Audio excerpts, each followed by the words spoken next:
So hello everyone, my name is Vishnu and today we will be studying about the BigM method for solving linear programming problems. तो भाई क्या होता है ये एक simplex का मैं बोलता हूँ कि सिम्प्लेक्स का बेहतर फॉर्म है। सिम्प्लेक्स मेथड क्या होता था कि हमें सिर्फ और सिर्फ उन इनइक्वालिटीज़ के लिए था जिनसे लेस देन और इक्वल्स टू हम लोग यूज़ करते थे। तो क्या है कि अब क्या सीन है कि अब हमें ऐसी भी हम लीनियर प्रोग्रामिंग प्रॉब्लम सॉल्व कर पाएंगे जिसमें कि greater than equals to sign हो या इक्वल्स टू हो। तो ठीक है भाई, अब क्या होता है बिगर मेथड है तो उसको बिगर मेथड क्यों बोलते हैं, है ना। इसका एक और भी नाम है, इसको पेनाल्टी मेथड भी बोलते हैं। तो क्यों बोलते हैं वो सब हम लोग अभी सीखेंगे।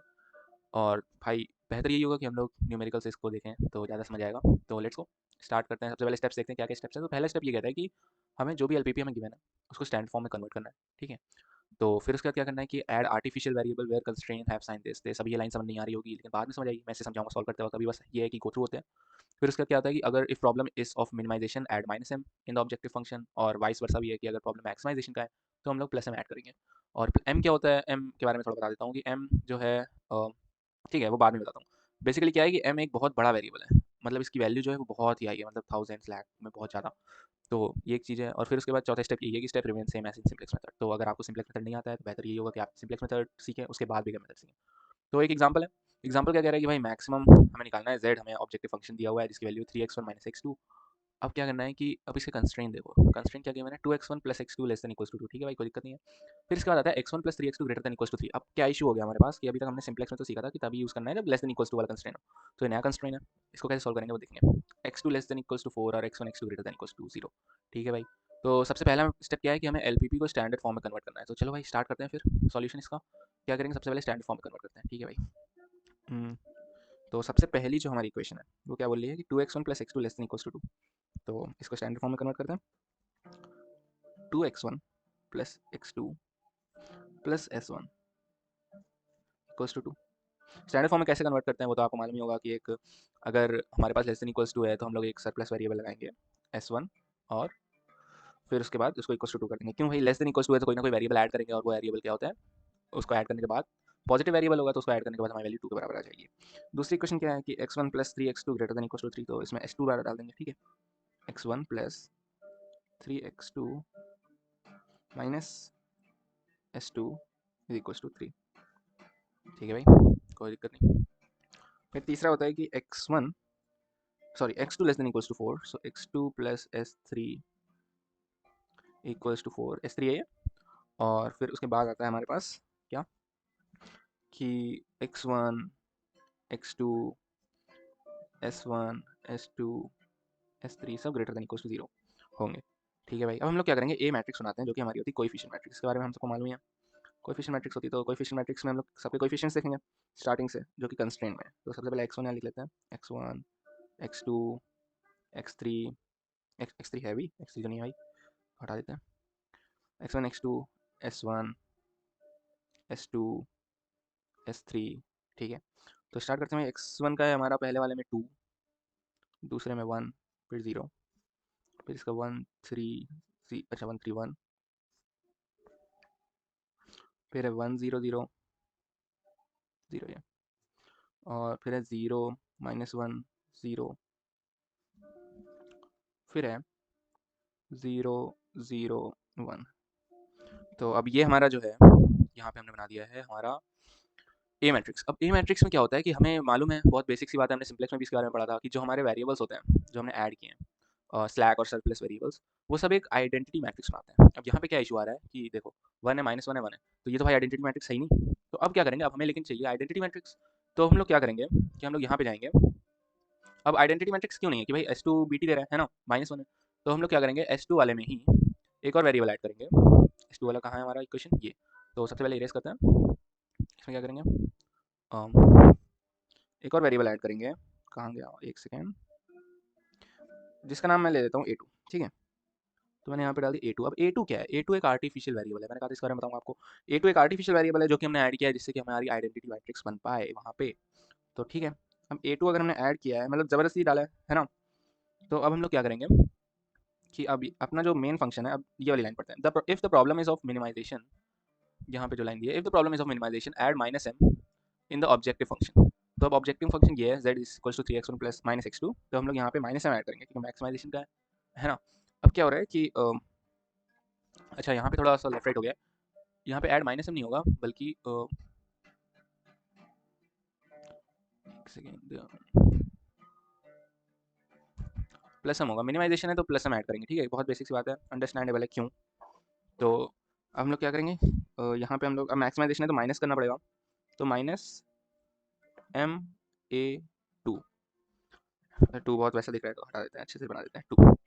तो ये माइनस एम ए टू हमने किया है, एम की वैल्यू बहुत ही ज़्यादा लार्ज है, इसी वजह से इसको बिग एम मेथड बोलते हैं, क्योंकि एम की वैल्यू बहुत बिग है, ठीक है। तो अब हम लोग के पास एक और वेरिएबल आ गया, तो इसको भी अपडेट कर लेते हैं हमारी कोएफिशिएंट मैट्रिक्स को, और यहाँ पे लिखते हैं ए टू की वैल्यू 0 1 0, ठीक है। अब ये हमारी ए टू की वैल्यू आ गई है, तो अब हम लोग क्या करेंगे, अब देखो हमारे पास आइडेंटिटी मैट्रिक्स बन गया S1 S3 और A2 का। तो अब स्टार्ट करते हैं अपना सिंप्लेक्स मेथड, क्योंकि स्टेप 4 तो यही कहता है भाई कि जो भी है सिंप्लेक्स मेथड स्टार्ट करो। तो बनाते हैं बढ़िया सा डायग्राम।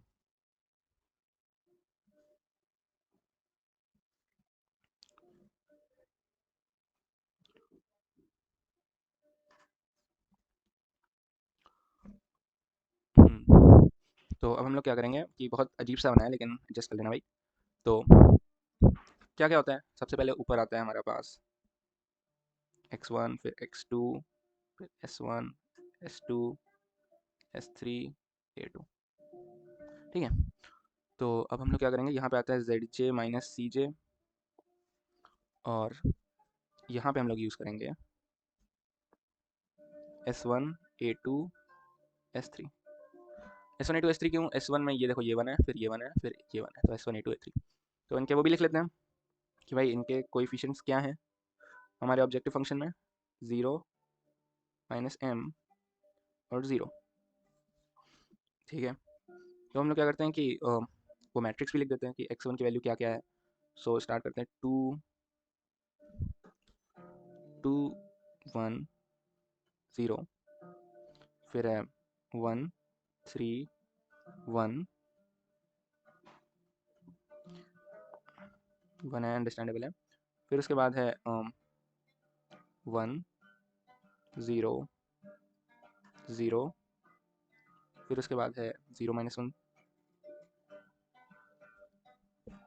0 माइनस 1 0, फिर है 0 0 1, फिर एंड में हमारे पास आता है 0 1 0। 1 को और बड़ा कर देते हैं भाई। तो अब क्या है कि ये हमारे पास वो आ गया, अब हम लोग निकालेंगे ZJ minus CJ। ZJ minus CJ कैसे निकालते हैं कि ZJ क्या होता है कि इस पूरे कॉलम का इसके साथ मल्टीप्लाई, तो 0 into two minus M into one, 0 into 0, ये ZJ होता है। और CJ क्या होता है, CJ हमारे पास होता है कि ये जो वेरिएबल है इसका कोएफिशिएंट वाला, मतलब जो मेन था अपना ऑब्जेक्टिव फंक्शन, उसमें कोएफिशिएंट क्या था। तो x1 का अगर हम लोग ऑब्जेक्टिव फंक्शन में कोएफिशिएंट देखें तो हमारे पास था 3। तो हम लोग अब देखेंगे कि तो ये क्या होगा, माइनस इंटू एम, क्योंकि बनाया माइनस एम माइनस 3। तो हमारे पास सबसे पहला वाला जो आया वो आया हमारे पास x1 के अंदर माइनस एम माइनस 3, ठीक है, माइनस है। फिर उसके बाद क्या होता है x2 का, देखते हैं x2 में क्या होगा, ये इंटू दिस, तो माइनस का 3m, और माइनस ऑफ क्या होगा, -1। तो -3m माइनस माइनस वन क्या होता है, माइनस का 3m प्लस 1, ठीक है। इसको ब्रैकेट में डाल देता हूँ जिससे बाद में कंफ्यूजन ना हो। S1 का 0 था, सब जानते हैं, है ना। S2 का 0 था, S3 का 0 था, और A2 का जो था वो था माइनस का m, ठीक है। तो हम लोग एक्स भी निकालेंगे, एक्स भी, इसको सॉल्यूशन भी बोलते हैं कई कई बुक्स में, यहाँ पे हम लोग एक्स भी बोलते हैं। तो अब निकालना स्टार्ट करते हैं भाई, एक्स भी कैसे निकलेगा। तो यहाँ पे हम लोगों ने वो नहीं लिखा कि भाई हर एक में क्या क्या आ रहा है डी की वैल्यू, मतलब यहाँ पे 2 3 4, ठीक है, ये जो है राइट हैंड साइड 2 3 4, ये हम लोग लिखेंगे इस वाले कॉलम में। तो लिख लेते हैं 2 3 4, और इसके हिसाब से जब मैंने सीरीज निकालें तो 0 का होगा इससे 2 0, 0 इंटू 4 0 माइनस एम, अच्छा 0 इंटू 2 0 minus M into 3 and 0 into 4, तो माइनस एम इंटू 3 बचता है, तो माइनस का 3m, ठीक है। तो हम लोग निकालेंगे कि अब हमारा लीविंग वेरिएबल क्या है, क्योंकि हमें लीविंग वेरिएबल चाहिए। अब यहाँ पे क्या होता है कि हर एक का मैं ब्रैकेट लगा देता हूँ यहाँ पे, तो बेहतर समझ आएगा। हर एक का क्या होता है कि,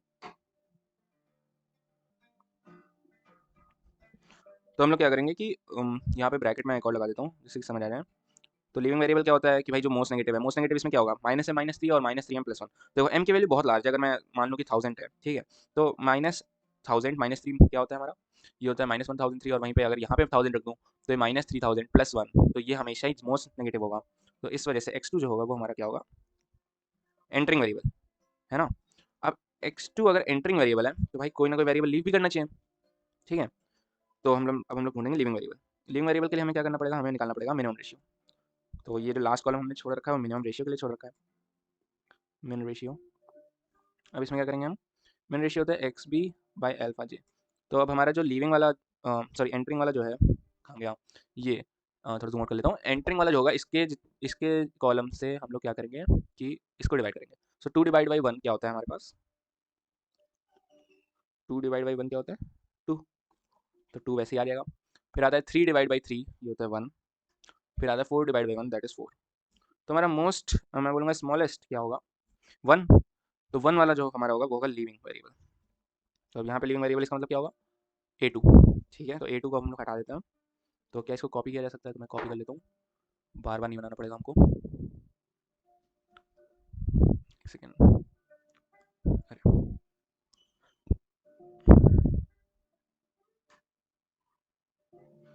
हाँ, तो इसको कॉपी करते हैं और यहाँ करते हैं पेस्ट।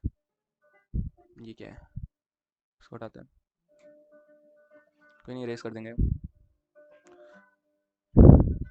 और नीचे ले जाते हैं थोड़ा सा। हाँ, तो हम लोग सेकंड स्टेप की तरफ जा रहे हैं। तो सेकंड स्टेप में हमें क्या करना है कि सबसे पहले इरेजर लेते हैं और इसको हटाते हैं, क्योंकि अब हमें A2 की कोई ज़रूरत नहीं है। तो A2 हटेगा तो उसके साथ वाला भी हटा देता है। और फिर उसके बाद क्या होता है कि बाकी सब भी हटा ही देते हैं, या चेंज करते रहेंगे, वो देखते रहेंगे। तो सबसे पहले तो यहाँ पे हमारा आने वाला है x2, ठीक है। तो x2 लिख देते हैं, x2। और x2 के साथ इसका कोएफिशिएंट क्या है, मेन ऑब्जेक्टिव फंक्शन है -1। तो ठीक है, अब हम लोग क्या करेंगे कि अब हमें चाहिए कि ये जो 3 है, ये वाला, वो 1 में कन्वर्ट हो जाए और ये दोनों 0 0 हो जाए, क्योंकि फिर हमें आइडेंटिटी मैट्रिक्स चाहिए। तो सबसे पहले हम लोग क्या करेंगे, R2 में R2 डिवाइड बाई 3 कर देते हैं। तो इससे क्या होगा, इससे हमारा आ जाएगा। तो सबसे पहले इरेज करते हैं, 1 को डिवाइड बाई 3 करेंगे तो आएगा 1/3। 3 को डिवाइड बाई 3 किया तो अपना क्या हो गया, 1। फिर 0 तो वही है, -1 को हटाएंगे तो क्या हो जाएगा, -1/3, है ना। और वो 0 ही रहेगा। और अब क्या करना है कि इसको हटाओ। अब हम लोग इसके साथ कोई खेल खेलेंगे नहीं, क्योंकि ये आर्टिफिशियल वेरिएबल था, तो और इसकी वजह से हमें पेनाल्टी भी लगानी पड़ रही है। तो हम लोग इसका यूज़ जितना कम हो सकता है उतना कम करेंगे और इसको दोबारा से कोशिश करेंगे कि ये दोबारा से ना बने। तो ठीक है, अब हमारा ये वाली रो तो हो गई। तो अब हम लोग फर्स्ट रो को कन्वर्ट करते हैं और इसमें हम लोग लगाएंगे क्या, R1 की जगह हम लोग लगाएंगे R1 माइनस R2। क्या इससे हो जाएगा, हाँ इससे हो जाना चाहिए।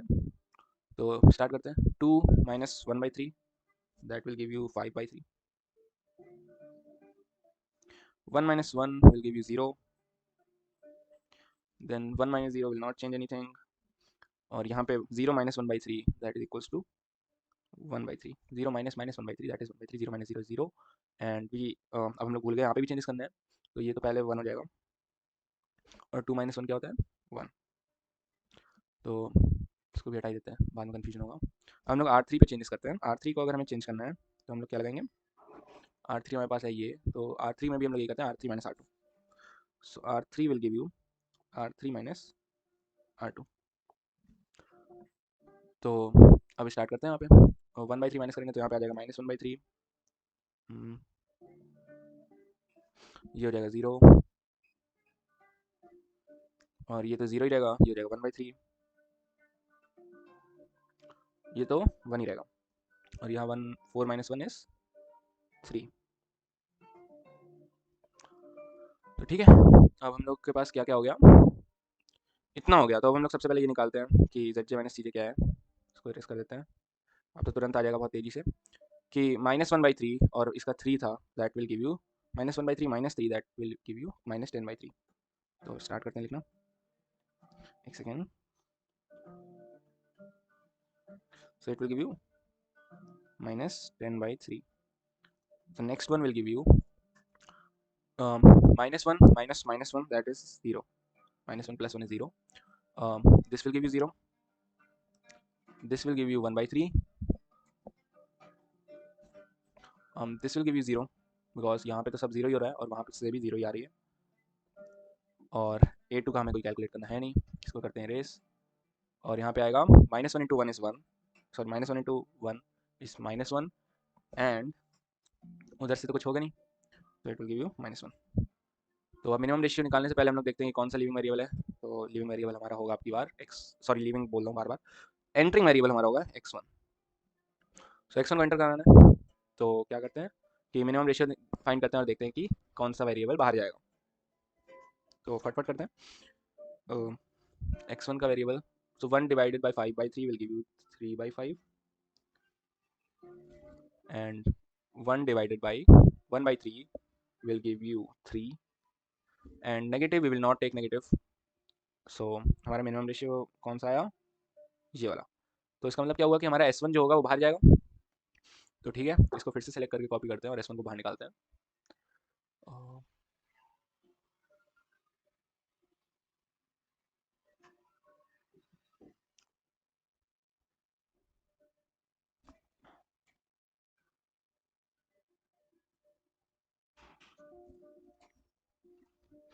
हम S1 को बाहर निकालना है, तो रेजर लेते हैं और S1 बाहर, इसके साथ वाला कोएफिशिएंट भी बाहर। ZJ माइनस CJ हम लोग पहले हटा, अरे क्या हो गया, हाँ ZJ माइनस CJ हम लोग पहले हटा देते हैं, बार बार हटाना पड़ेगा। मिनिमम रेशियो को भी हटा देते हैं और इसको भी। तो अब हमारे पास क्या है कि S1 को हटा के आएगा क्या x1, तो x1 को डाल देते हैं, x1, और यहाँ पे हमारा S3 था ही। तो अब क्या होगा कि ये तो 0 ही था, ये -1 ही था, और ये 3 था इसका कोएफिशिएंट। अब हमें क्या करना है कि हमें यहाँ पे 5/3 की जगह क्या चाहिए, 1। तो हम लोग क्या करेंगे, इसको मल्टीप्लाई कर देते हैं 3/5 से। सो R1 की जगह हम लोग लिखेंगे R1 इंटू 3/5, ठीक है। तो अब मैं थोड़ा जल्दी जल्दी कर लेता हूँ, तो आसानी होगी हमको। सो यहाँ पे आ जाएगा 1, और वो तो 0 ही रहेगा, ये हो जाएगा 3/5,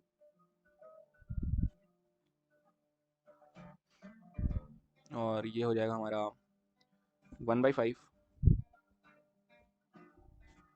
और वो तो 0 ही रहेगा। और यहाँ पे क्या होगा, ये भी लास्ट वाला भी 3/5 हो जाएगा। और फिर उसके बाद हम लोग क्या करें कि R2 की जगह R क्या होगा कि अब हम लोग को चाहिए कि ये 0 हो जाए। सो R2 की जगह क्या करते हैं, 1/3 R1 को माइनस कर देते हैं। सो लिख देते हैं यहाँ पे R2 will give you R2 minus 1/3 R1। तो ये फटाक से 0 हो जाएगा,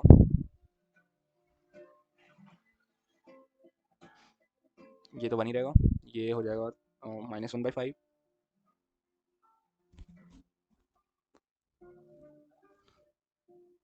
ये हो जाएगा -2/5। कैलकुलेशंस देख लेना एक बार कि किस तरह से करी है, और ये हो जाएगा 4/5।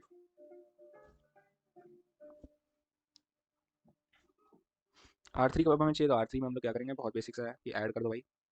R3 की जगह लिख दो R3 प्लस 1/3 R1, ठीक है। तो ये हो जाएगा 0,